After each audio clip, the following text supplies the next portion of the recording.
ஆண்டவன் அறிய நெஞ்சில் ஒரு துளி வஞ்சம் இல்லை, அவனன்று எனக்கு வேறு ஆறுதல் இல்லை. ஆண்டவன் அறிய நெஞ்சில் ஒரு துளி வஞ்சம் இல்லை, அவனன்று எனக்கு வேறு ஆறுதல் இல்லை.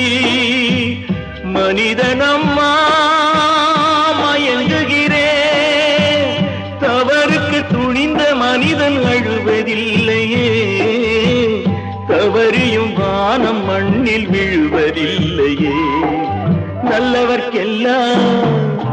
நல்லவர்க்கெல்லாம் சாட்சிகள் ரெண்டு, ஒன்று மனசாட்சி, ஒன்று தெய்வத்தின் சாட்சியம்மா. நம்பிக்கை வைத்து கல்லையும் பார்த்தால் தெய்வத்தின் காட்சியம்மா, அதுதான் உள்ளத்தின் காட்சியம்மா, அதுதான் உண்மைக்கு சாட்சியம்மா.